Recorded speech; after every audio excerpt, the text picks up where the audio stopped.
Hello everyone. So this is Spinal Shiksha Center, your favorite channel for your preparation of boards, exams and class 11th, 12th and competitive exams such as NEET and JEE etc. Today we are here to discuss about the cell, the unit of life. इस chapter को हम देखेंगे और इसके बारे में हम आपको थोड़ा सा डिटेल डिस्कशन दिखाएंगे कि किस तरीके से आखिरकार कुछ इम्पोर्टेंट क्वेश्चंस यहाँ से बनते हैं और किस प्रकार से कुछ इजी वे में हम उसे सॉल्व कर पाते हैं। तो दोस्तों, that is first we are goals here, that is introduction part. Second is history of cell. We are here to discuss about discoveries etc, overview of the cells, and then we are here to discuss cell theory, and again then we will discuss about types of cell. You know about that are prokaryote and eukaryote. तो ये हमें कुछ topics हैं जो इस video में cover करने हैं। इसी तरीके से हमारा आगे का वीडियो चलेगा जो आपके सामने यहाँ पर ये लिखा है। तो अब पहले हम इंट्रोडक्शन पार्ट की तरफ चलते हैं।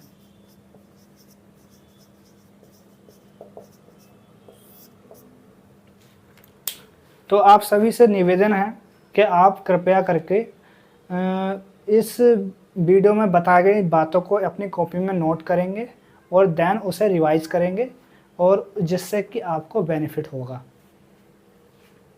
इंट्रोडक्शन वाले पार्ट्स में हमें जब हम चैप्टर की शुरुआत एनसीईआरटीज़ में करते हैं तो हमें कुछ बहुत ही यूनिक सी बातें हमें देखने को मिलती हैं। एनसीईआरटी बोलती है कि जब हम अपने चारों ओर कुछ अपने एनवायरनमेंट्स को ऑब्ज़र्व करते हैं तो हमें कुछ चीज़ें दिखाई देती हैं जिसमें से कुछ होती हैं लिविंग एंड कुछ होती हैं नॉन लिविंग।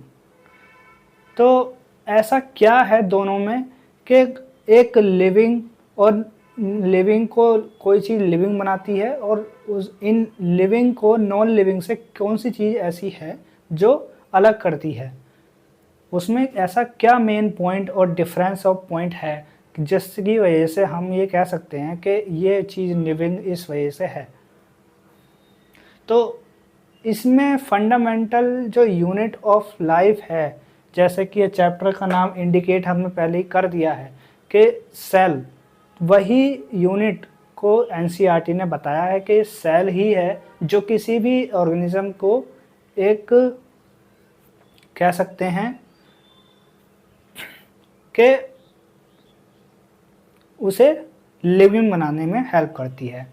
तो आगे और फिर आगे एनसीईआरटी यही लिखती है कि अब हमें आप ये बताइए कि कुछ जो सेल्स होती हैं वो कुछ ऑर्गेनिज्म जो होते हैं वो सेल एक ही सेल से मिलकर बने होते हैं और कुछ जो बताते हैं कि दो सेल से मिलकर या दो से ज़्यादा से मिलकर बने होते हैं।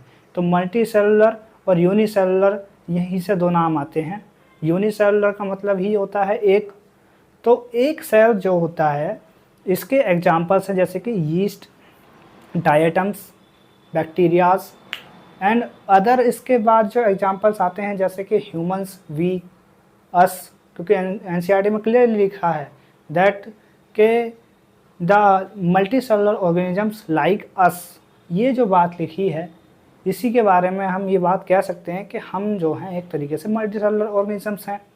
अब उसके बाद सेल के बारे में जब हम डिटेल में जाते हैं कि सेल का इंट्रोडक्शन यही है कि सेल जो है is the structural and functional unit of life. तो हम ये बात कह सकते हैं एक तरह से कि सेल जो है वो स्ट्रक्चरल और फंक्शनल यूनिट ऑफ लाइफ है। तो स्ट्रक्चरल और फंक्शनल का जो मीनिंग है वो यही है कि स्ट्रक्चरल का मीन्स तो यह है कि that it is a chamber, it is a chamber, और कह सकते हैं इट इज़ अ कंपार्टमेंट। और फंक्शनल का मतलब यह है कि इट कैन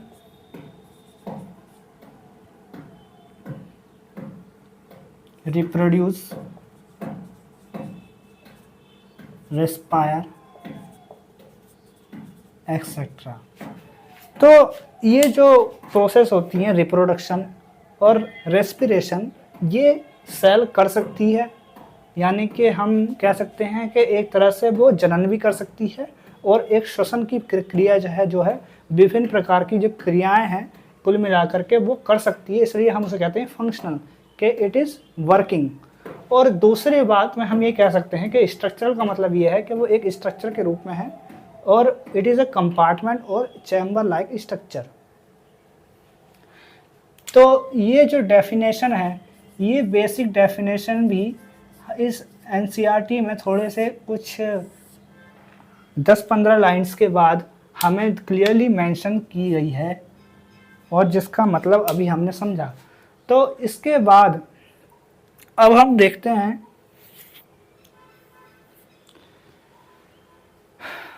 कि सेल्स के बारे में अब हम और क्या क्या देख सकते हैं। तो जो सेल्स होती है that is unicellular, second is multicellular. Multicellular के एग्जांपल्स में आता है ह्यूमंस, और इसमें आ जाते हैं यीस्ट, डायटम्स, बैक्टीरिया,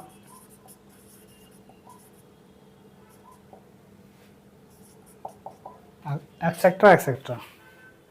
तो ये जो यूनिसेलुलर और मल्टीसेलुलर के बीच का जो डिफरेंस है कि it is made up of only one cell, क्योंकि यूनि का मतलब ही होता है एक और मल्टी का मतलब होता है मैनी, बहुत सारे। तो दोनों के हमने एग्जाम्पल देखे।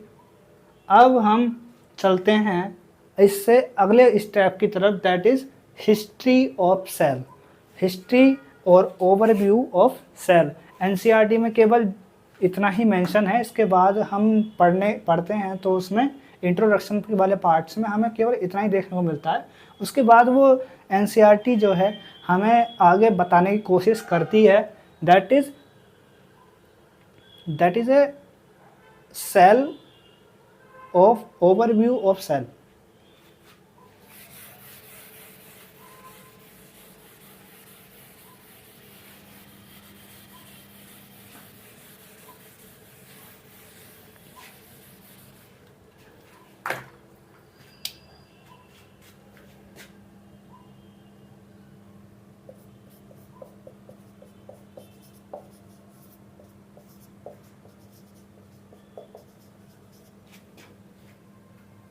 History overview and the discoveries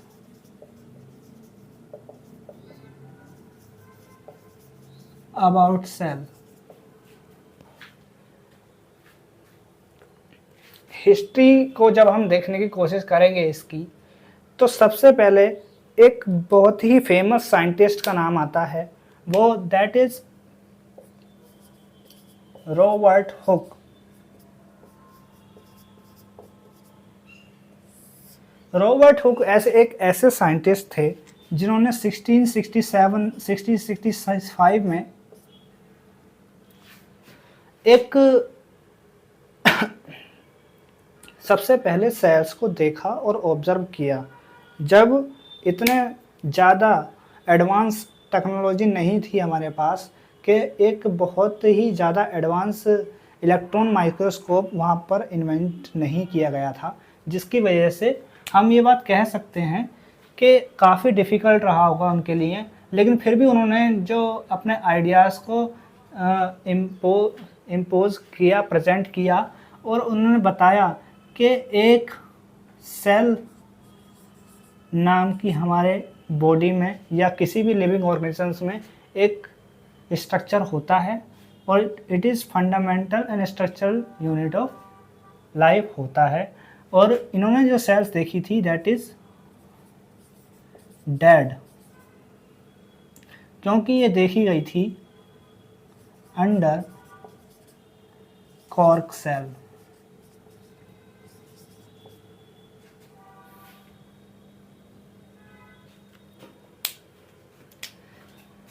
तो कॉर्क की जो स्लाइस थी उसके अंदर जो सेल्स थी वो डेड थी, उसे सबसे पहले रॉबर्ट हुक ने दिया था। अब अगर हमसे ये बात पूछी जाती है कि सबसे पहले सेल्स की डिस्कवरी किसने की थी, तो भी रॉबर्ट हुक का नाम आता है। और सबसे पहले अगर क्वेश्चन घुमा के दे दिया जाए कि डेड सेल की डिस्कवरी किसने की थी, तो भी रॉबर्ट हुक है। लेकिन अगर डेड की जगह अब वो आपको दे दे कि लिविंग सेल्स की डिस्कवरी किसने की थी, तो जब कुछ टाइम बीत जाने के बाद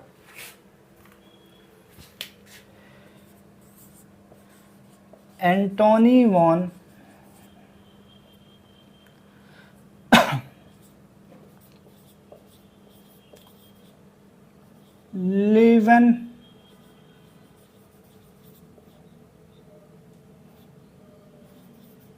लीवेनहॉक ने लिविंग सेल की डिस्कवरी की थी, और ये किस में की गई थी, इन प्लांट सेल में। तो क्वेश्चन जो है थोड़े से अलग हो गए।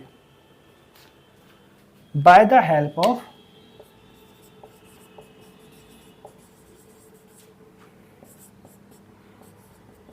इलेक्ट्रॉन माइक्रोस्कोप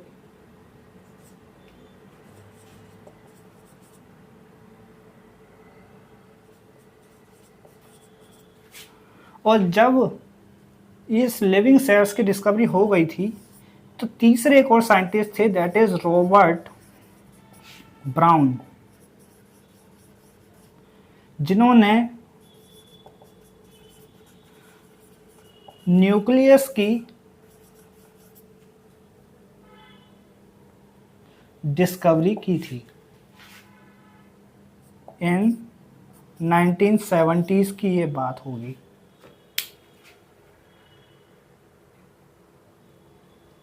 तो इन तीन साइंटिस्ट का जो नाम है, ये जब आता है तो सेल्स के बारे में सबसे पहले हम इन्हीं साइंटिस्ट के बारे में हम पढ़ते हैं। और इनके अलावा भी कुछ साइंटिस्ट थे जिन्होंने अपना अपना इम्पोर्टेंट रोल दिया था सेल्स के ओवरव्यू को और ज़्यादा अच्छे से समझने के लिए, और साथ ही साथ उसे अच्छे से एक्सप्लेन कर पाने के लिए हमें बहुत सारी हेल्प करी, जिससे कि साइंस के क्षेत्र में एक नेक्स्ट स्टेप हम कह सकते हैं कि आया। सबसे पहले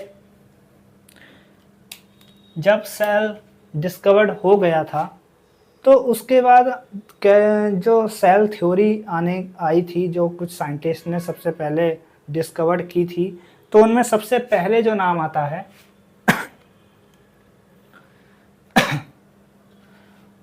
और एक बात और, एंटोनी वॉन लीवेनहॉक ने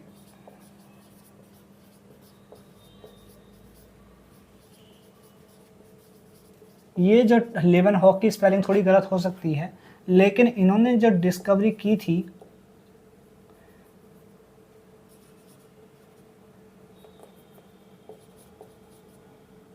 discovered live cell in plants